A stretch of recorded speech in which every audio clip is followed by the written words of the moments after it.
All right, everyone. So, in this week's lesson, we are going to be working inside of Blender. And we are going to be creating two different scenes. One scene is going to be based in realism, and one scene is going to be based in surrealism.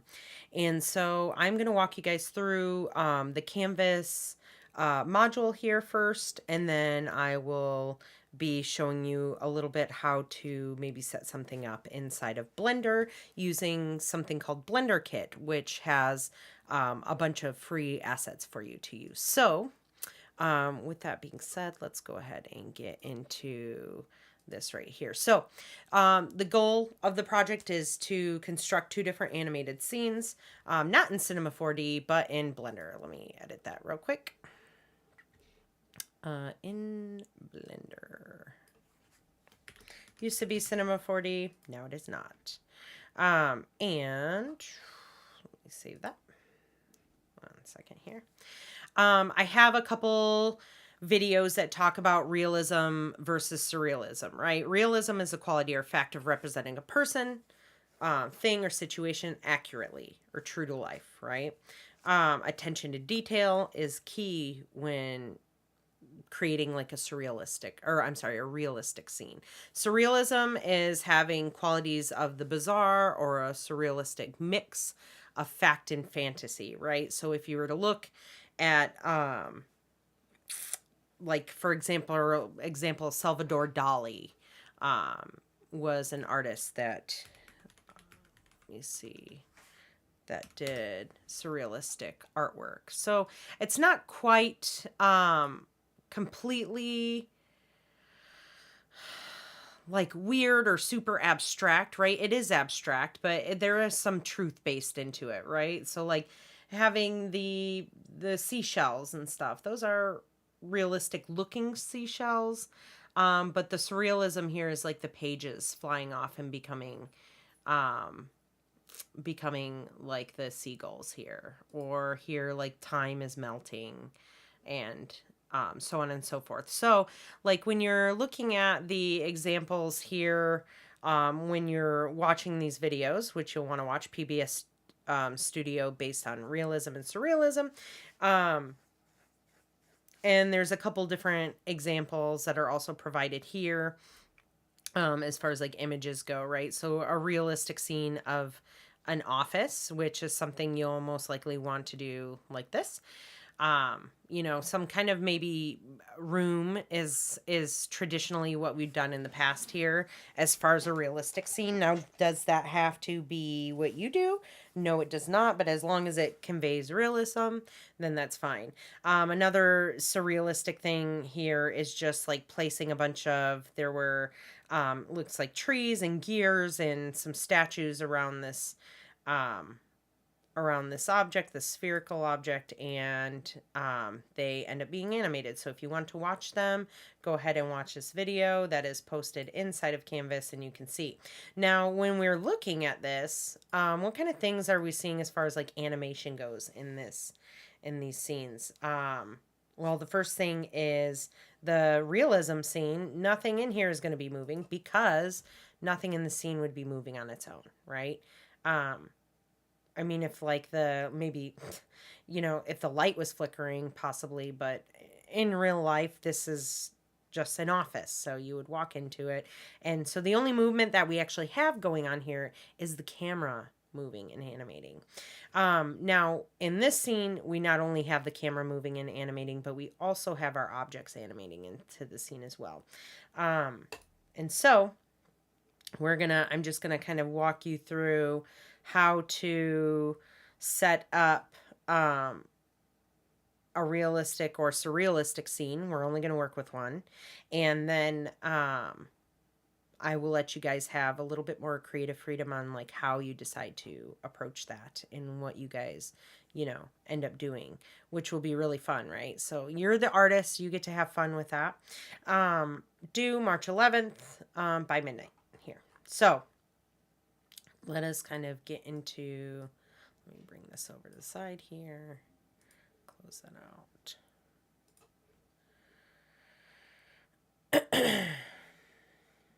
Just give me 1 second. I have a new Blender file that is open here. Now, the first thing that you guys want to do is you want to, actually, I need the internet back up here. Let me go to the website. In fact, I will copy and paste this into the module. Just one moment while I do so.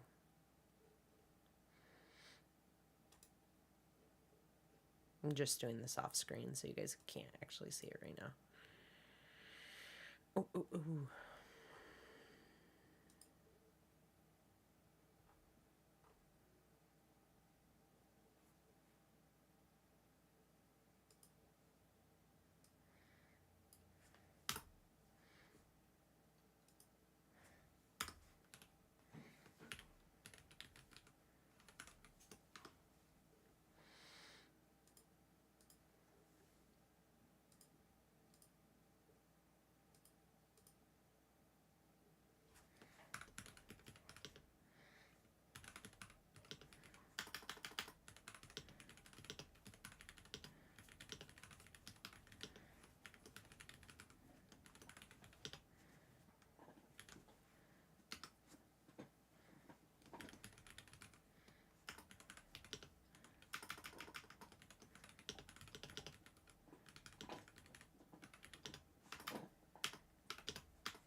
That noise is my dog chewing on her bone, so sorry if you guys hear that in the background.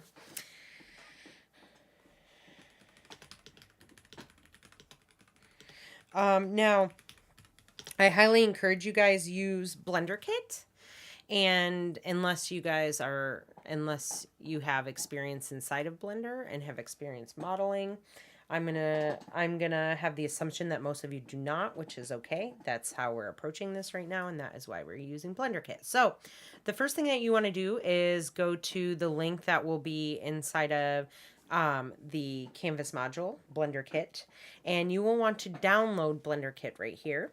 And once you do that, if I click download here, and I am working in 3.4. I've already downloaded it before, but it will show up in your downloads folder, most likely, or wherever you have it, going to. Now, when you do that, you actually don't have to unzip this file, which normally when it comes to a compressed file, you will have to unzip it. But in this case, Blender actually does it for you. So you'll download this Blender Kit file and put it somewhere on your computer or leave it in the downloads folder where you're not going to move it. And then once you do that, you are going to come here to Edit. You're going to have Blender open. And up in the upper left corner, you'll go to Edit. Let me see here. And you'll open up Preferences. And under Preferences, you will see a section that says Add-ons. And you will click on that. And then once you get to there, you will click on this little drop-down menu up in the upper right corner. And it will say Install from Disk, which you will click on, and you will navigate over to your Downloads folder or wherever you have it. And it will show up it will not show up as like a folder because it's not unzipped, right? It's going to show up right here, like a zipped folder. And you will click on that, and then you'll click Install from Disk. I'm not going to do it again because I already have it installed. And then you will want to restart your Blender. And once you do that, you will see a couple different changes. Here, we have a new toolbar up at the top, which is a search option for Blender Kit. And then also, you will have over in the... actually, let me close this out real quick to show you what it looks like without that. Let me see. There's usually... Here, if I close out Blender, don't save. Let's open Blender like if it were you guys were opening it after you installed. Just going to bring this over. It opens on my other screen. All right. So you've installed it, you've shut Blender off, you reopened it, you're going to see this new search bar up at the top. And then over in the upper right corner, you're going to see this tiny little arrow over here, this like compact little menu. And once you click on it, um, out pops this other little menu where it shows your different transform properties, tools, view, and then Blender kit. So now we have a new option right here. And so I'm going to click on that. And notice that you have a bunch of different options when it comes to, let me get out of here, right there. All right, now we're working with grease. There's an option to log in. So Blender Kit does have a paid subscription option if you would like to, but it is not required. You do not actually have to use the paid for option. There are free models on there, and I will show you how to filter that once we get into the searching after we set our scene up here. But in the meantime, I just wanted you guys to be able to see that you can search here for items. You can click on models. You've got material options, scenes, HDRs, which are an alternative way to light a scene, which we're not gonna deal with that today. And you've got brushes here, which we are also not going to deal with. We'll talk a little bit about scenes for a second, but more on materials and models as far as what we're doing in this project. Now, you open up your project and you get your base scene here, which is cool, but we want to kind of set up our scene to look more like a room, or at least for all intents and purposes, like we need to have some kind of staging set up for our scene, whether it's the realistic or surrealistic one. We have to have some kind of staging.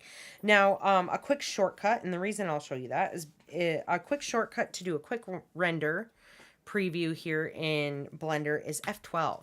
So if I hit F12 on my keyboard, you are going to see based on the camera view, right? Like if we were to look into the camera, which if I come over here to the right hand side and I click this, it will take me to that camera view.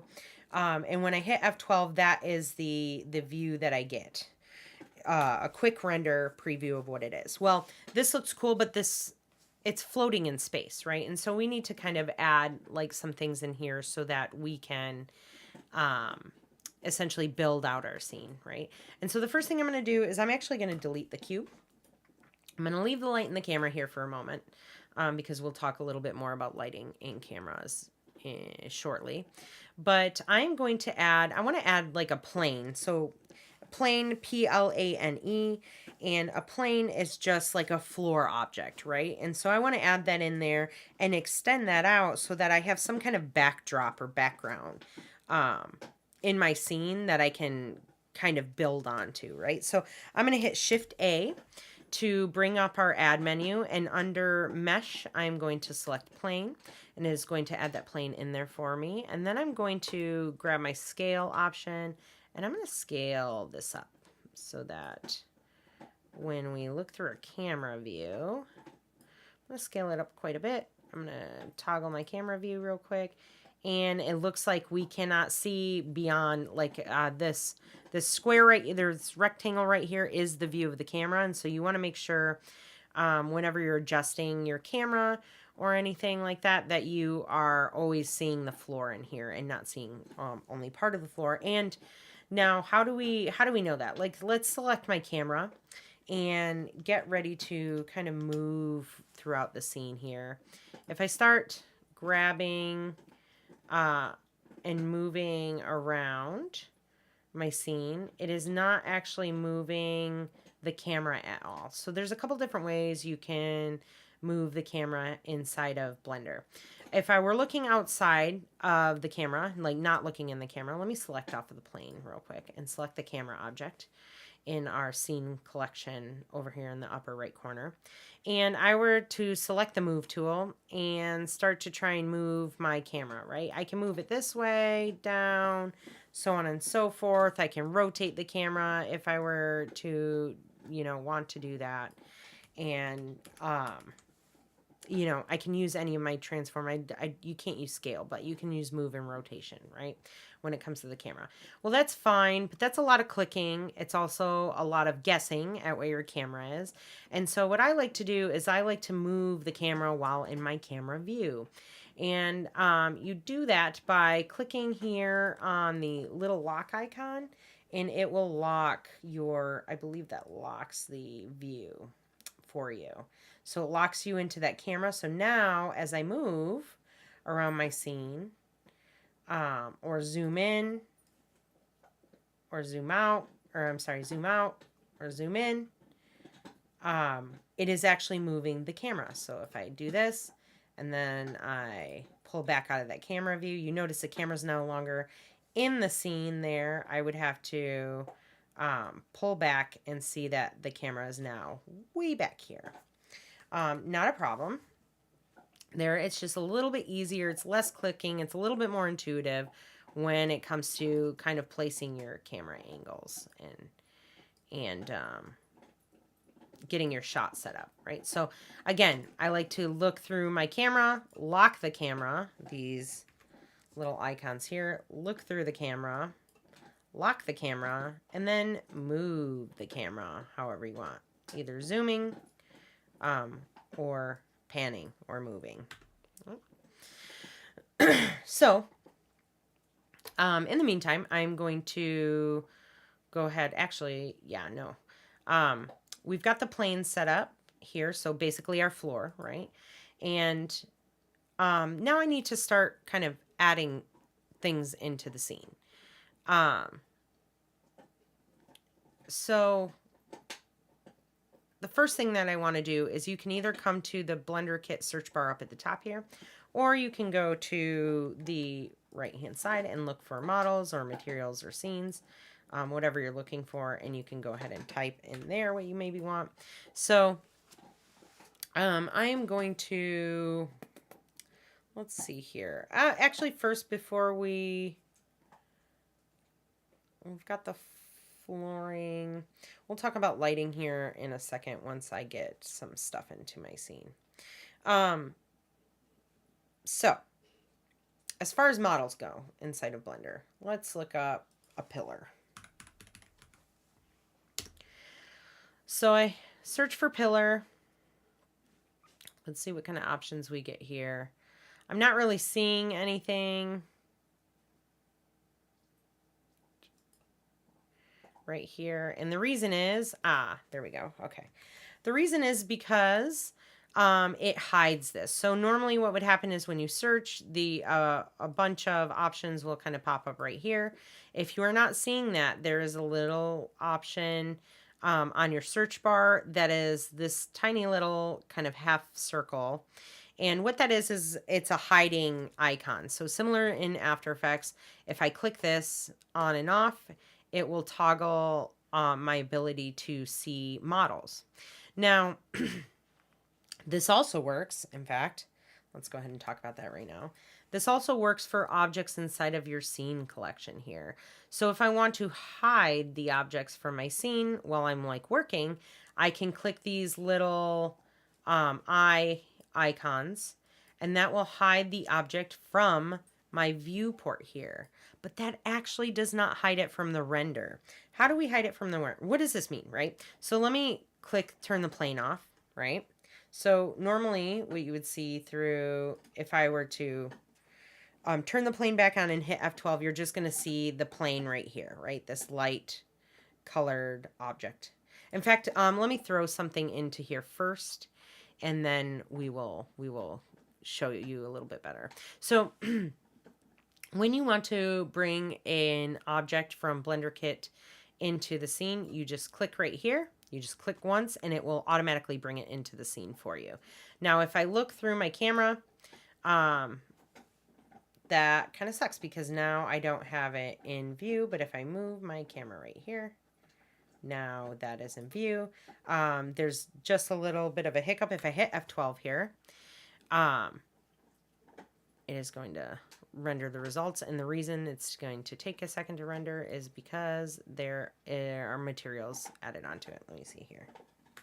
Let's see if it does it again. There we go. we'll get to why you're seeing materials here in the render and not in the actual scene here in your viewport. But my point being, right, is when we're looking through the camera, there's this little spot here up in the corner. You can kind of see this little line where the where your floor is not large enough there. So one of two things that we can do. We can either extend the size of the floor using scale, the transform tool, or we can move this object, right? Or we can actually, three things. We can change the camera view too. So maybe let's try that. Let's rotate the camera a little bit here. I'm just going to kind of rotate it on this axis. There you go. So a little bit easier than actually having to change the size of the plane. Now, again, when I hit that render preview, F12, you notice that there's light in the scene. There's shadows being casted from the lights, and the object actually has a material applied to it. But when I look here in the viewport, you don't see that. Now, that's because we are looking at it from just the model view and not with any textures or our final render view. So if I click on this little icon that looks more like a beach ball right here, it's a viewport shading. That's going to display objects with materials in your preview mode. And then, I'm sorry, this one right here that I'm on. And then if you select the viewport shading, it's going to show like a rendered version of this. This is fine, but this is going to be harder on your machine. So if you guys don't have a very powerful machine, you might want to start off in this mode here in your viewport shading mode, which is just a solid display of the model, and then work into these ones once you get everything set up. And so now in our scene, let's say I wanted to hide this model from view. Let's say I just want to work around it or something and I don't want to see it right now. What I would do is I would come over here into my scene collection panel right over here, and I would hit the little eye icon on the pillar. Now notice that the pillar is in its own little collection right here, where there's like a little drop down menu, and that drop down menu will contain everything that pillar that is used to build that pillar. So if I drop this down, you'll see that there's circles and different shapes in model parts that make up this one object. But let's say I don't want to see this entire object in the viewport. I would click the eye, and I don't see it here. But if I hit F12, it is still in my scene. Just because I don't see it in the viewport doesn't mean that it's not there. It is still in the scene. Now, if I didn't want to see it in the render at all, I would hit the eye, and then I would hit this little camera icon next to it. Okay, so the eye and then the camera icon, and the camera icon will hide it from the render. So now if I hit F12, you see there's nothing there. And so just like a little tip and trick for you guys, maybe a little shortcut for you guys to know later. Now, when it comes to models here in Blender Kit, you're going to notice that there's different, there's these little lock icons on these. That means that these are not free models. And I know that there's a lot more of these than there are the free ones, but you want to look for models without any lock on there, and those will be free to use. There is now an option over here in your filters menu where you can go to search filters, and you can click free first, which is right here. Now, if you go to style, let me see, I think that's on. Nope. You can select like realistic, which will be great for a realism scene, and only free. So now I've got all these pillars in here. I click that one. You're not going to see it here right away because it is underneath this object. So what would I do to change that? I would grab the whole entire scene collection, not just this little pillar option there. I'm going to grab that whole scene collection, and then I'm going to grab my transform tool. And at that point, I'm sorry, you're going to grab that pillar, and at that point you can move that object. In fact, I think that let's hide this one. Yeah. Okay. We'll grab the other one. You have to grab, I'm sorry, you don't grab this box, you grab this one right here. Make sure you're not grabbing like anything in this little drop down menu, because that will be separate objects. Like if I were to grab just a circle and move it, then it's only going to move part of my pillar object there. So you want to make sure that you're grabbing essentially the entire object, and then you want to move that over. So we've got one pillar here. This is the European style pillar. Then there's another pillar, which is the little one, which I will move to the side. And finally, let's go back here to see our results. I'm going to click back on this little eye so I can see what we have here. And I will grab, I don't know, this one right here, which will load this in. So now we have 3 different pillars in our scene. In fact, what I did there, let me undo that. What you'll notice is, let's see if that was the case. Let me do this real quick before I tell you guys that. Okay. It also must be, there must be 2 different kinds of European. So it's got them, grouped here as European style pillars. This is the one that I just put in, the metal pillar, but then there's another one there. So it added them kind of all into the same group here. So if I want to grab that, I'll just grab that pillar right there and then move it around. So want to find these free ones here, you just hit free first, and then there's also a license option here, where you can select royalty free or Creative Commons 0. Either of those will be fine for this project. You do not have to worry about any of that. But there are a lot of pieces and parts to these different models. Like this one right here, and this one also has like a lot of different pieces and parts.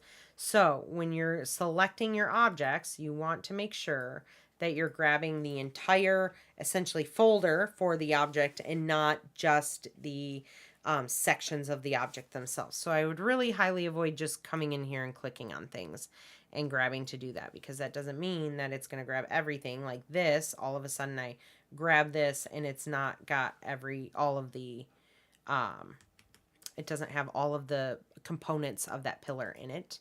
So you want to make sure that you are utilizing the panel in your upper right corner. Now, if I want to see my textures here, I'm just going to click on this viewport shading option up in the upper right corner so that I can maybe see a little bit more and get some kind of shadow details in here. The other thing that you want to do is make sure that these objects are aligned properly with your floor, right? So if I were to select this European style pillar, this first one right here, and I were to push this down, you notice that the plane, our floor, and the pillar are intersecting, and we do not want that. And so one way to fix that is either moving the pillar up or moving the floor down. In this case, since I already have the pillar, I'm going to move that up. But when I move that up here, I don't know. Right now, it looks like it's hitting on the floor, but if I hit F12 and I look at the render preview, you notice that there is actually a little gap here in the underneath the pillar between the floor and the object itself. And so we want to make sure that this is aligned to our floor so that we don't get any kind of issues when it comes to seeing extra space in between there. And this is where your orthographic views are going to come in, right? Either your side view, your top view, underneath view, you know, just the different options than being here in your perspective view. And so what I'm going to do is hit 0 on my keyboard. And that's going to bring me out of my camera view. I'm going to hit, where is that perspective view? Let me see here. I think it's 1 actually. There we go. I'm going to hit 1 on the keyboard, and that will put me into the appropriate view where I can nudge this object now down. I can zoom in a little bit more and nudge it down just a tiny bit more so it sits right on that plane there. All right, now I'm going to hit 0 to go back to my perspective view, again in my camera here. And let's discuss a little bit about materials. So inside your Blender kit option, you can click on materials. And right away, we're going to get a bunch of stuff that's going to pull up here. Um, you can see some of these materials look like objects. Some of these materials are wrapped around like a spherical shape and just show kind of like a preview of what that material actually looks like. And then again, like here you have like analog dials and then some that are textured and so on and so forth. Now, when selecting materials for objects, it is important to remember that when you select a material and add it to an object, for instance, let's go ahead and grab this little pillar right here. And we are going to add a new, in fact, this got moved. Let me see here. I'm not sure why the anchor point isn't directly underneath this, but that's beside the point right now. So I'm going to actually jump on my camera view and hit O. I'm sorry. Let's go ahead and jump out of the camera view, and then I'm going to switch to a perspective view and move over here so we can maybe see this little pillar a little bit more. All right. So we can add some materials and stuff on here. So when I select this little pillar and I want to put a new material on it, let's put the ceramic one on there. I'm going to double click. Actually, I want to make sure that this is selected. The actual little pillar is selected. And which for some reason I have to actually grab this object right here. It got nested again, so you guys will want to make sure that it is highlighted in orange. That means that it's selected. And then I'm going to throw on that new material here. Well, now all of a sudden it looks messed up, right? Like all of this material is intersecting with the other material, and if I hit F12 on here, it is going to look very chaotic. Let me zoom in on this right here so we can see what that view looks like when I render it. F12. Yeah, so it looks all messed up, right? And that's because the materials are like intersecting on here. It doesn't work, and so I want to go in to, let's see if I can take my mesh. And this material right here, under preview, I want to remove that additional material that was thrown on here. So, where are you at? Let me see. It's a custom one. Let's drop that off. So I just hit the little minus button there. One thing to note is that when you're adding objects and materials into your scene, the more that you start clicking and adding, it does not go away. It doesn't replace it. It just adds on to it, right? And so it's important to remember that the file size will drastically increase the more you're clicking and adding materials onto your objects here. And so it's important to just kind of note that. And if you have to go into your materials on your object and remove some, you can do that. So let's put this back on here. Let's click this this pillar again. Let's add this material onto there, which is downloading. Notice that it says downloading over here in the corner right there.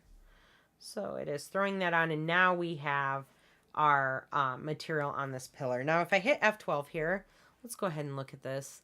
We're really not seeing any kind of issues right there. Let me see what it looks like at the top. Is where we'll probably run into a little bit of an issue. First of all, we've got to change our camera view. Let's see that right there. Now let's hit F12 and see kind of where we're getting an issue when it comes to like highly patterned materials. What will happen is these patterns, and you can kind of see it right here, they do something called tiling, right? And tiling is something that you will know if you play video games. And it's the material is repeated in a seamless pattern. right? So that it can wrap around objects and not look like it has seams. Well, the more complicated the geometry is of the object, there's likely to be seams on the pattern where you can kind of see where the pattern is maybe mirrored inappropriately or there's some other kind of issue with it. I'm going to put a new pattern onto this one. And you can see how this, like having the highly patterned material, looks a lot different than here with this kind of rocky material here, this textured rock.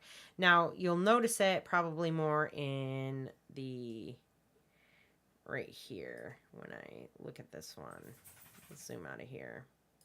Let's add this patterned material onto this guy right here. Oh, that put it right on the floor. Let's undo that. Undo. Don't know why my Control Z wasn't working. Now let's grab the European pillar.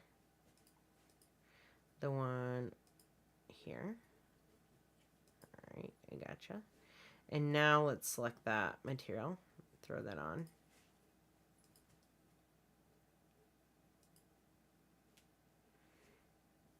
Let me go back down. European style pillar. Unsupported type, so it wants me to grab all of these, which I'm going to shift and click, and then I'm going to click this on here. So now you see that it throws the material minus the first one that I think is right there. Let me see, it's the wrong one. Where is that one? Right there. Let me add the material onto there. And if we, let's zoom out a little bit. Let's see if we're going to see any weird pattern issues coming up. So I'm going to zoom in here. And right here we can see like some kind of issue with the patterning, trying to kind of duplicate itself right there, and it looks a little off. It doesn't look very seamless. And so the reason I'm showing this to you is I want you guys to be conscious, especially right here. You can kind of see that that pattern doesn't really wrap around. When you're looking at tiling patterns, right? If I put this onto the floor, if I grab my plane and then I click onto the ceramic and I hide these European style things, and then you see this pattern repeats over and over and over and over again. That is called tiling, right? Now you can adjust tiling on your materials, but for the sake of this project, we're not going to do that just quite yet. We are going to be doing that a little bit later on in class. And so right now, I just want you to be conscious about using those highly patterned materials, that you're not getting like some kind of weird like artifacts inside of your on your objects or your models because of the way it's not wrapping around. Now, when you wrap when you wrap a material around an object, it's called UV mapping. And UV mapping can get a little complicated. You have to basically take your object and you essentially slice it up into different pieces, and you would essentially make a 3D object a flat 2D object. And then you paint over top of it, or you add your material on in a way that it looks seamless and it looks smooth and like the material was made to be on the object like that. But we're not going to get into that right now. That's a very complicated process that would take at least a couple classes to go over. So we're just going to use these pre-made ones right now, and just keeping things in mind, right? So I'm going to come in here and delete this material off of the ceramic material off of the plane. Wrong one. Select that and hit delete. Oh, didn't want to delete the entire thing, just the ceramic material, which I can go into, if I select the plane and then go into the, where are you? Materials right here, this little object right here, and I can remove that ceramic off of there. Now I want to show the pillars again. I'm going to click this one, each one of these, and I'm going to come in here and I'm going to remove this ceramic off of the pillar sections right here. So I'm going to remove that. That marble is still okay. That marble is still okay. In fact, let me remove it off of these all so that we can kind of look into it. So let's say like you wanted to, I don't know, let's look up a material. Maybe that would be weird for having it on a pillar, right? Again, highly patterned. These you probably come into issues with fire. Animated. Some of these are animated. Galvanized. That'll be good one to add. Let's also add it right here. So you can mess around with materials to get a surrealistic image, right? Like let's say we, instead of a pillar, which is like more realistic, let's delete these two objects from the scene. Delete this European style pillar. Oh, Millie, you're fine.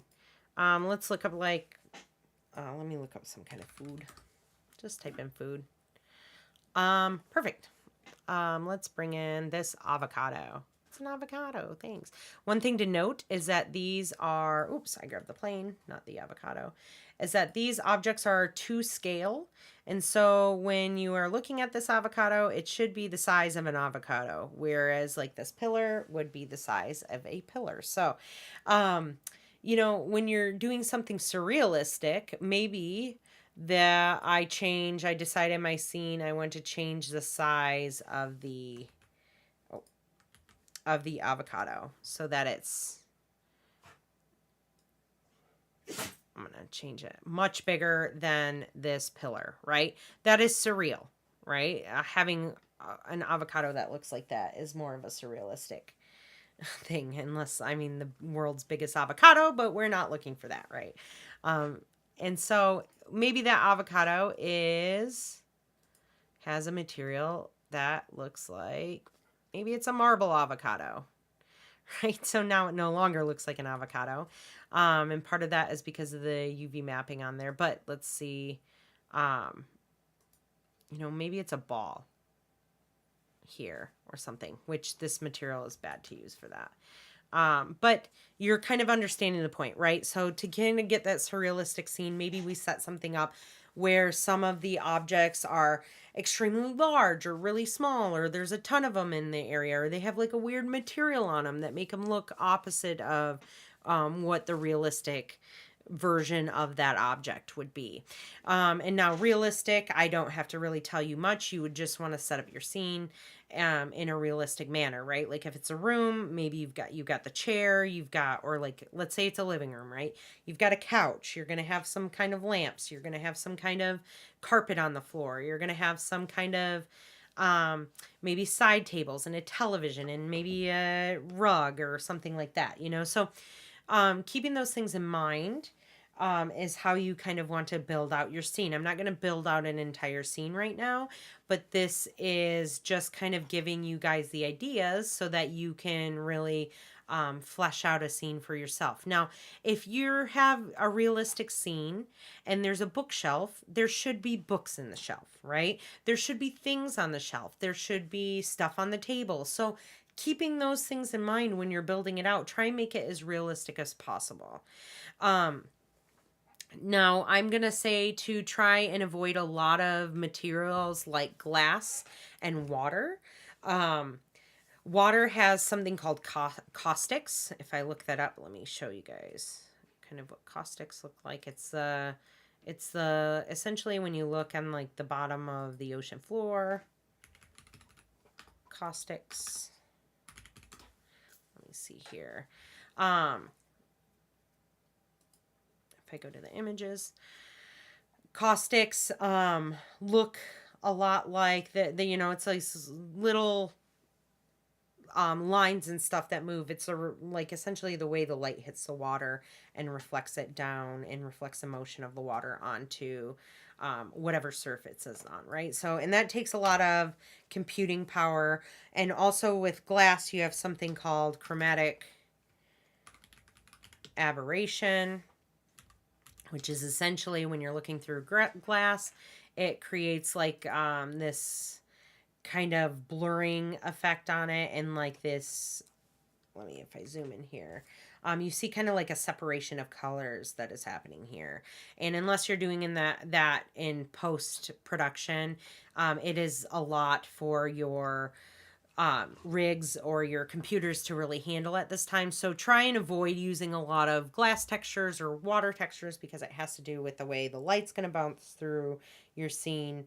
And it can just take a really long time when it comes to rendering. Now, there's also this option to have scenes, which can be brought into your project. You're not going to use these for this project, but just so you guys are aware that these scenes are set up. Essentially what they are is, like, if I click this here, this is a great example of switch to scene after download. I'm going to click on that. It's probably going to switch it over to a whole different thing. This is a great idea of a realistic scene, right? There's objects in the scene. It's a kitchen. Your view of this is through the camera here. If I look through the camera, just one second, you guys, I will be right back. I'm going to let the dog out.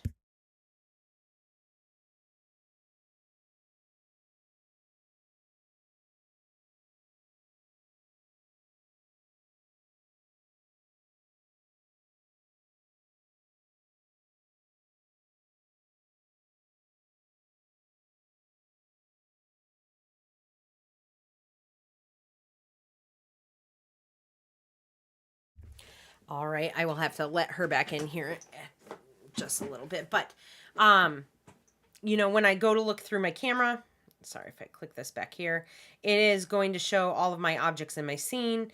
And, you know, sometimes these objects, like if you look over here to the left side, it looks like we're looking at an outdoor scene, right? It looks like there's trees and stuff outside, but when I pull back, when I click out of my camera view, it is not an actual outdoor scene. It's just like a pane of glass. Or like essentially what it is it's like a 2D object in 3D space, right? So it's an image. A lot of these will use images with alpha channels in order to, let me undo that, in order to kind of fake a 3D, essentially like a 3D scene, right? Now, when it comes to the realistic scene, like I said, you're not going to have any animations, but with the surrealistic scene, I'd like to see some of you maybe doing some animations if you can. So animating maybe the rotation or the scale animates, or maybe the position is animating. We'll talk about that here in a little bit. But right now I really want you guys focusing on setting up the scene first, and worrying about maybe some lighting and different things like that. So let's talk a little bit about lighting. There's multiple different kinds of lights. When you look into your scene, let's go ahead and pull out, let me look it through my camera. Let me delete this avocado first. And we will just use the pillar, the one pillar. Delete that. Let's remove the little pillar.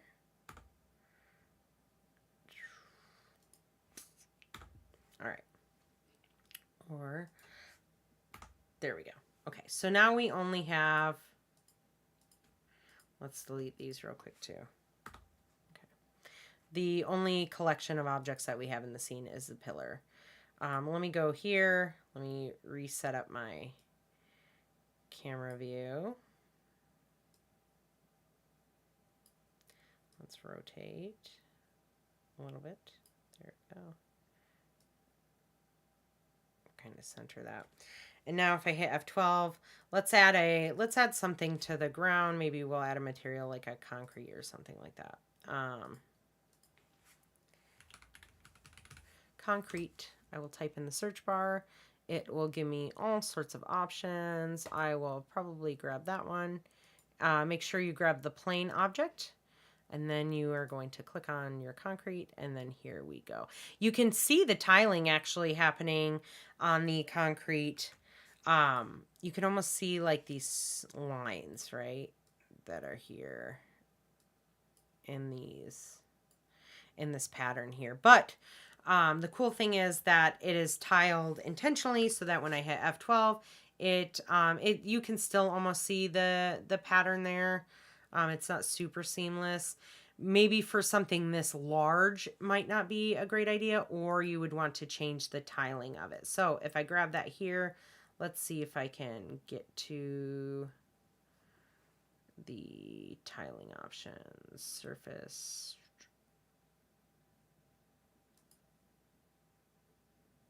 Plane. This is just a preview how it looks.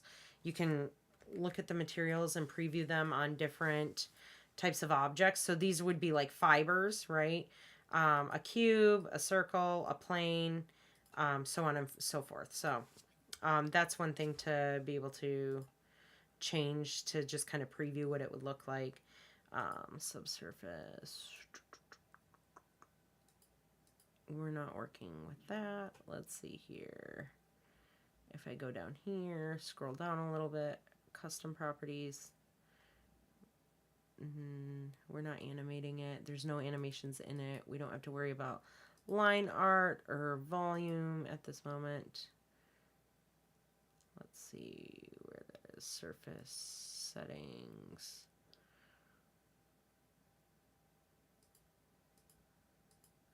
Shouldn't be under here.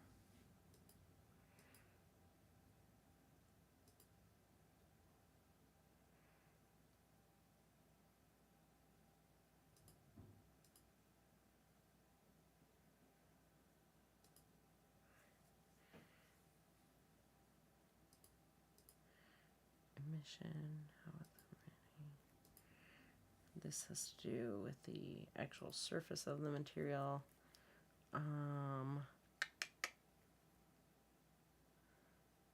Concrete is the name. See, all these materials are still in your project. So it's important that we're not grabbing too many of them. Let me see if I can find where the tiling is in here.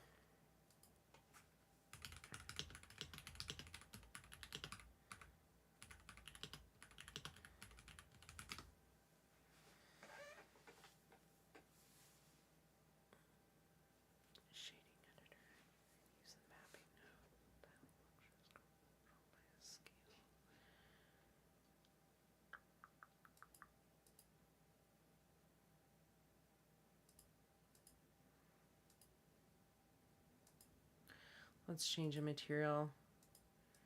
We don't want it to be that. Let's put it back to that concrete. Let me see.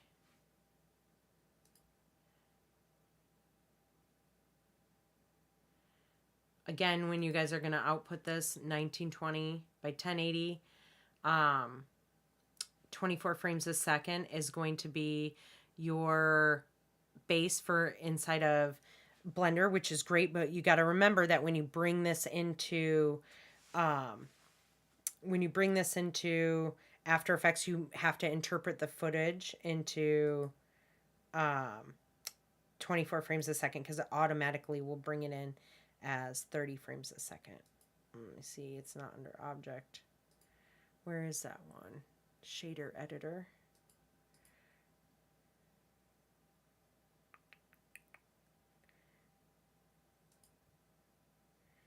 UV maps, texture space. It's going to be under here somewhere. Let me see. UV maps. Likely is not going to be there.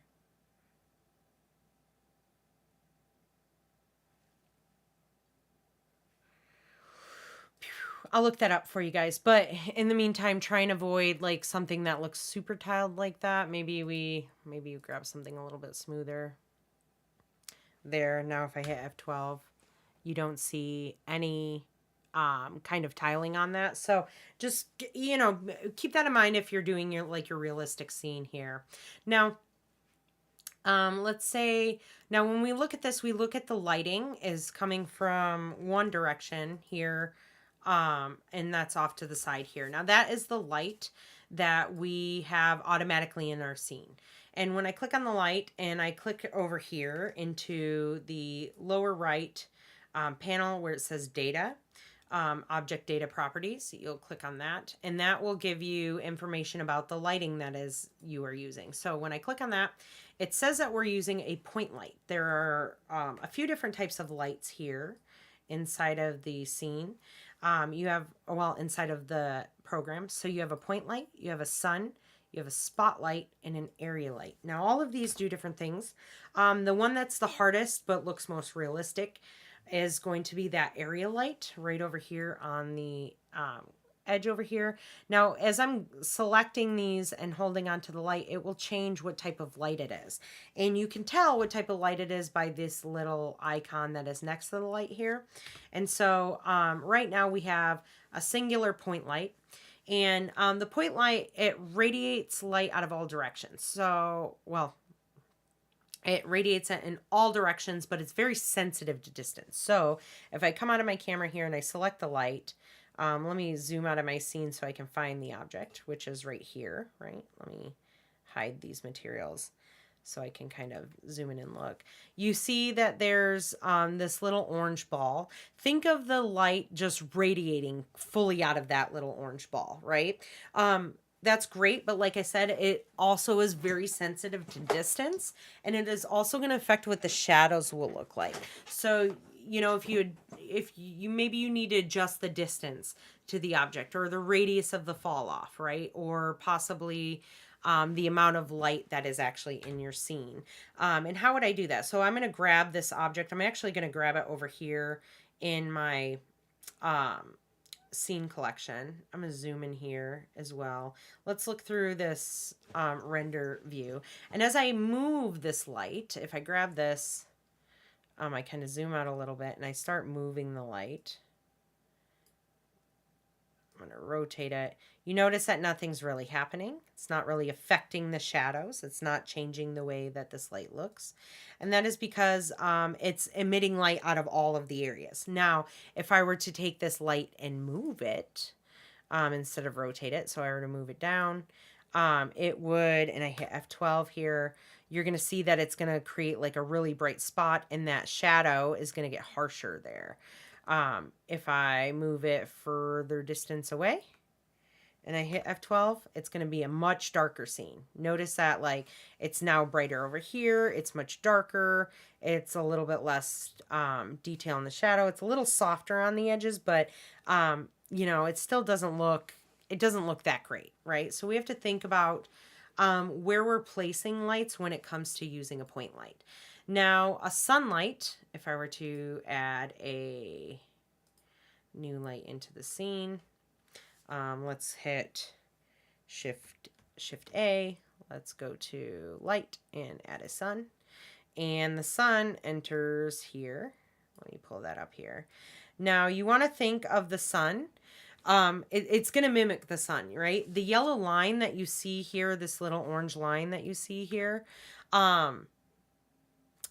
that's going to mimic the sun rays, which run parallel to the light itself, right? And it's going to affect the shadows. Let me pull my chair up a little bit more. Got a little stuck there. So we can sit here and we can move these sun rays to kind of point a little bit differently. And if I do that, and let me click into the viewport shading here because you'll be able to see live kind of what's going on here. So if I start to move these rays around, you see that it affects the shadows and where they're at, right? So it's kind of like affecting where the sun is. If I move it, move the sun up, move the sun over, what's going to affect the shadows is this area here. Now, if I hit F12 and I render this, you notice that now we have two different shadows that are on our scene, and the reason is because we have two different types of lights that are in our scene, right? So one, we have this point light that is casting this really harsh shadow over here, and we have the sun that's up over in the upper left area, which is kind of casting another shadow this way. Now, the intensity, if we come over here into our little area here, the strength of the light is going to be here. So that's going to be how intense it is. The angle is also going to change a little bit differently. The angle is going to soften the shadows, right? So if I'm looking and I zoom in here, and let's just look at let's shut off the one light, the point light, and let's just look at the sunlight here. And if I hit F12, notice how like you lose a ton of detail in both your object and you lose a ton of detail here in your flooring because we lost that other light, right? So, but let's just say we want to increase the intensity here. So now all of a sudden we're getting a little bit more of that detail back. But when I pull this up here, you don't want to increase the intensity too much because you start to get like blown out. You're going to start to get blown out areas where you're probably going to see it like in these little areas here where these little spots are going to really intensify and be just too harsh when you hit F12. Yeah, and it's going to be like 0 pixel data. What you also see here is really harsh shadows, which is something that you definitely don't want. Now, as you increase the angle, let's increase the angle a bunch. That's going to soften that shadow detail there. Now, all of a sudden, when I hit F12, it's barely going to be there, right? That's not really realistic. So keep that stuff in mind when you're using this. And you can change the color, but the color of the sun, you know, is really just a warmth thing, right? I'm going to stop this real quick and I will continue this live stream in just a little bit.